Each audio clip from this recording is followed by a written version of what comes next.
Viva, bem-vindo a mais uma reunião extraordinária da Comissão Política, o podcast de política do Expresso.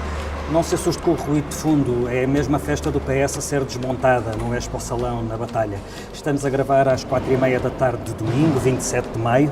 O congresso do PS acabou há coisa de 2 horas, com um discurso de António Costa que não trouxe nada de novo, mas que, apesar disso, mudou a leitura final deste conclave. Estava a história destes 3 dias a escrever-se com Pedro Nuno Santos como o novo protagonista do PS, com ideias arrumadas e tropas a postos para suceder a António Costa, quando Costa veio lembrar uma coisa simples: ele ainda não está pronto para se reformar. Talvez Pedro Nuno Santos se tenha precipitado. Uma coisa é certa, este congresso marca mesmo uma mudança geracional no PS e isso foi sublinhado pelo próprio António Costa. E marca também a consagração de Mário Centeno.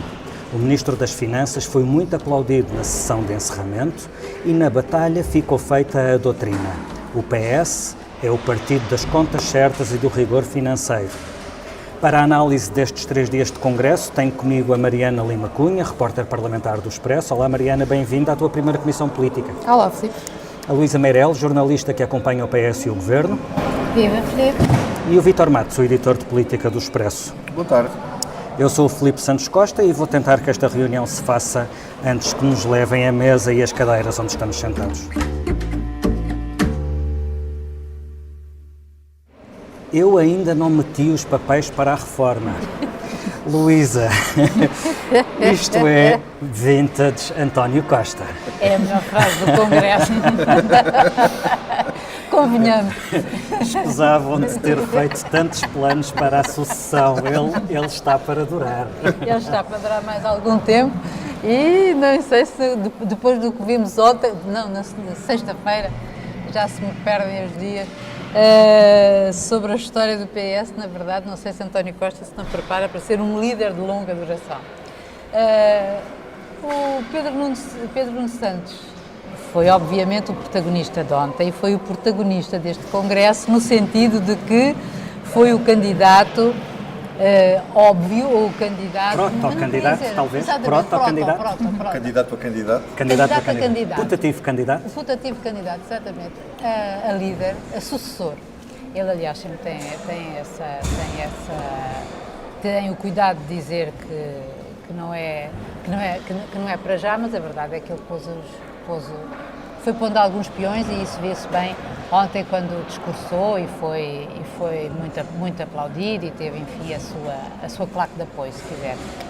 Mas é uma jogada de antecipação, sim, Pedro Nuno Santos, mas ao mesmo tempo é também uma colocação que ele considera importante em termos de discussão ideológica do partido, que tem a ver com o tal relevo geracional que também se assiste neste congresso. E aí eu acho que ele se coloca como, não tanto necessariamente como o sucessor de António Costa, mas pelo menos, e vincadamente, um tipo que encarna uma nova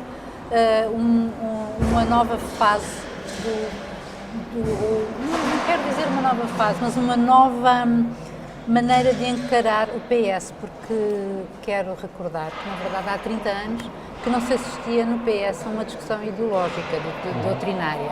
Ela remonta aos anos de Sampaio Guterres. Sampaio Guterres. E, portanto, 30 anos depois... O que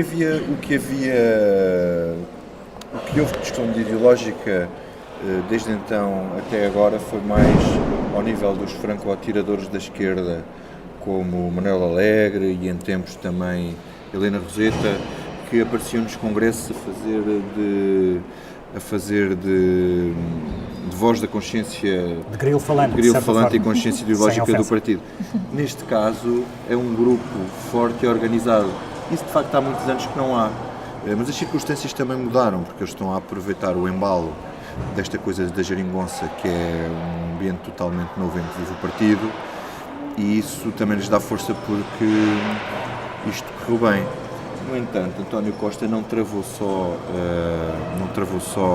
Pedro Nuno Santos na questão da sucessão, ele também o travou logo no primeiro discurso na questão ideológica, que ele disse que o PS sabe muito bem onde está e Costa faz muito bem essa síntese. Mas estaremos onde estamos. Sabemos onde estamos e estaremos onde sempre estivemos. Estaremos onde estamos. Deixa-me tentar perceber do vosso ponto de vista, então, onde é que está o PS? Porque o PS que vimos neste Congresso é um PS que relegitimou António Costa, como é evidente. António Costa que coloca o PS como partido de charneira. Aplaudiu entusiasticamente Pedro Nuno Santos, que defendeu um PS encostado à esquerda e, mais do que isso, de costas voltadas para o PSD e para o CDS. Não há como chegar a acordos com eles. É o PS contra a direita. Aplaudiu também muito a intervenção de Manel Alegre e aplaudiu também muito Mário Centeno. O que é que resulta desta síntese de um Ministro das Finanças que é mais ortodoxo do que é obrigado por Bruxelas, que vê Ana Catarina Mendes a dizer na mesma frase obrigado António Costa, obrigado Mário Centeno, que é muito aplaudido pela sala quando aparece num vídeo a imagem de Mário Centeno com o cascol de Portugal na reunião do Eurogrupo. O povo socialista gosta da esquerda, mas também está a gostar deste ministro que podia ser ministro das Finanças da direita. O que é que isto nos diz? Não, eu acho sobretudo que gosta muito de provar aquilo que Costa se propôs, que é provar que existe, que os socialistas, ou tirar de cima de si o anátema sobre os socialistas, de que o Partido Socialista, os socialistas são o partido que gasta, o partido gastador.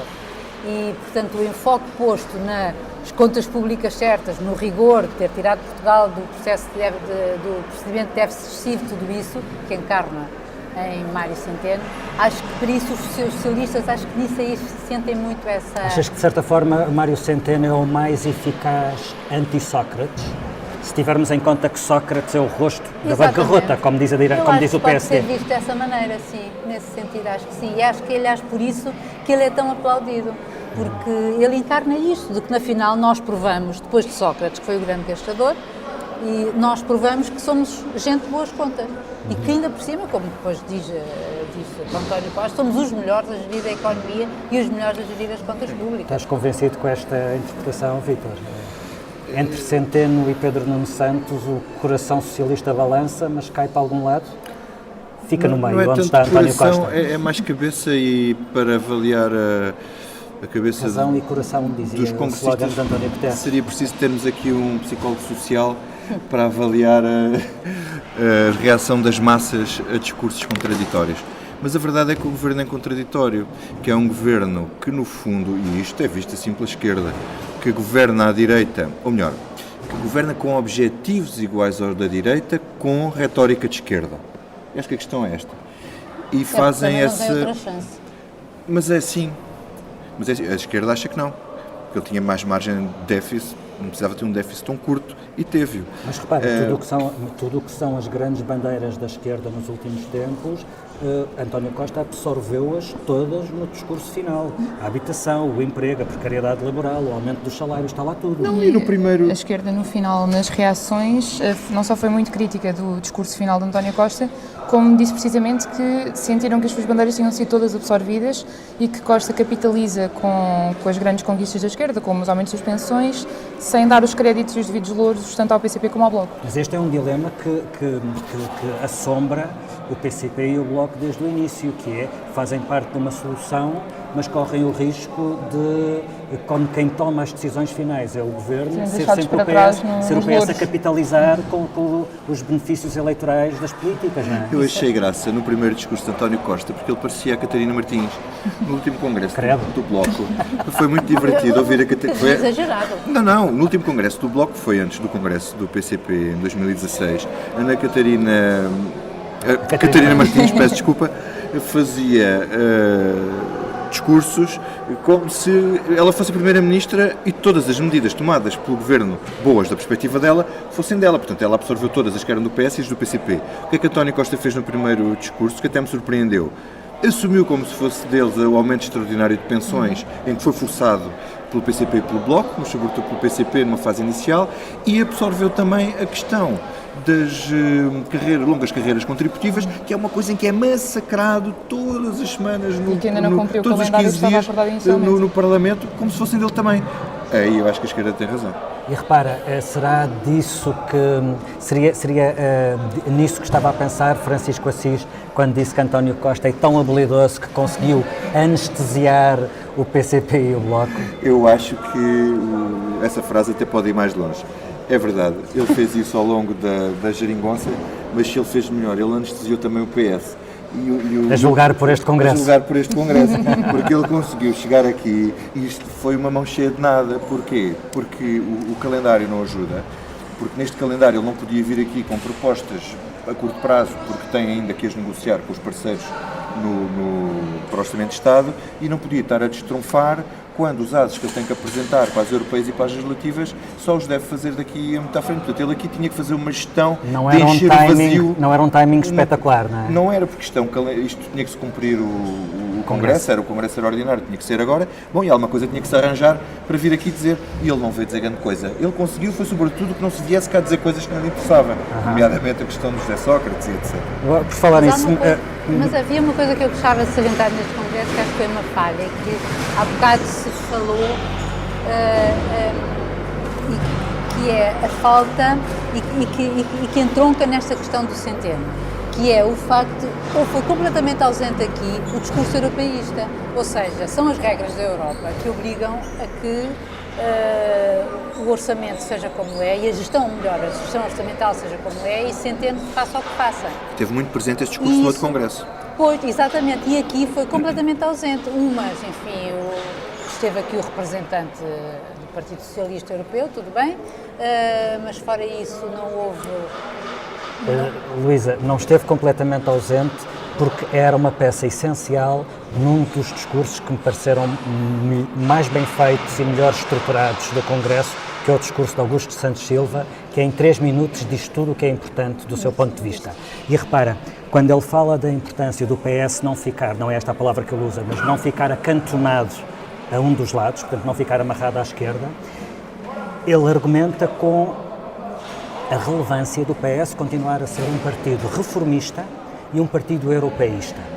E aliás ele diz, o PS tem que continuar com os seus valores atualizando-os e sabendo que é no quadro da União Europeia que eles os podem cumprir. E Augusto Santos Silva sabe que essa é uma das razões porque o PS não pode ficar amarrado apenas a um dos lados e sabe que esse lado, a esquerda, limita aquilo que é verdadeiramente o PS, que é um partido europeísta e reformista. À esquerda o PS reforma pouco e à esquerda o PS não tem pontos sobre a Europa.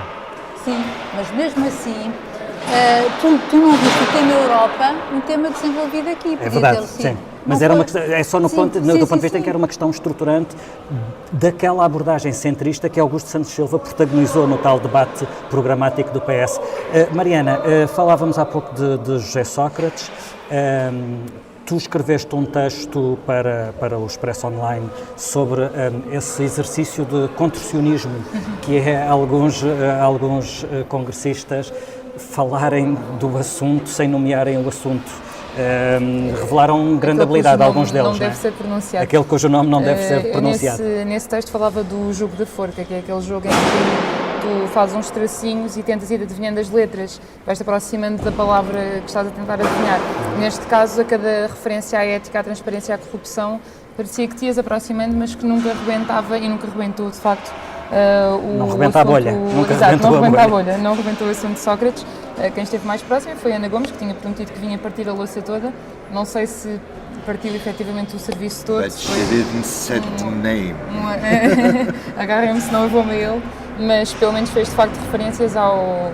Quando alguém neste momento fala de raiva e de vergonha no PS, percebe-se de que é que se está a falar, não é? E quando puxa dos galões do PS na legislação contra a corrupção, de cada vez que puxa o brilho a essa legislação... Se calhar fica um bocadinho mais evidente do que é que não se está a falar, não é? Quando se lembra que o PS tem um património de luta contra a corrupção e etc., fica um bocadinho ainda mais em evidência que falta falar dos casos que estão neste momento a abalar o partido, mas de facto Costa tinha dito que não queria contaminar que o Congresso fosse contaminado ou lhe fizeram a vontade ou concordaram com ele, mas de facto não foi atingido por isso. Oh, Mariana, tu és a Benjamin da secção de política. Este ano estreaste em congressos e tiveste seguido ao congresso do CDS, o do PSD e agora este do PS. Este foi diferente de alguma forma? Dizem-me, quem tem mais memória do que eu, que os congressos costumavam ser um evento divertido, emocionante e mais estimulante, no sentido em que havia reviravoltas e... Enganaram-te. Não sei se me enganaram. Tenho aqui uma amostra pequena, mas pronto, neste caso eu ponho primeiro o congresso do PSD em fevereiro, que é o congresso de internacionalização de Rui Rio, apesar de ele já estar eleito, e há aí algumas novidades, por exemplo, a direção, surge o nome de Alina Fraga e há assunto. No CDS foi... Houve aquele momento de disco dancing. Houve um momento de disco dancing e a ambição de caristas, mas se calhar o do PS acaba por ser ainda um bocadinho mais parado e com menos assunto. Habitua-te. Mas eu, ao contrário da Mariana, como já fui a muitos congressos, este surpreendeu-me sobretudo no início, por uma novidade extraordinária, que isto parecia um misto de revista e festival da canção. Foi um espetáculo com atores e com música, com dança, luz, cor e movimento, tudo imbuído com um espírito festivaleiro que eu não estava à espera. E sinto-me realmente surpreendido por esta novidade no congresso do PS, que se há alguma novidade é sobretudo esta. Não me sai da cabeça do Vitor. E acabar cedo. E acabar cedo. O que nós muito agradecemos, e fica aqui já o aviso, e eu reparo a todos os outros partidos para seguir o exemplo. Bom, e ficamos por aqui com esta Comissão Política antes que nos caia a casa em cima da cabeça. A edição multimédia é do João Santos Duarte, a ilustração é do Tiago Pereira Santos. A Comissão Política em reunião ordinária volta na terça-feira.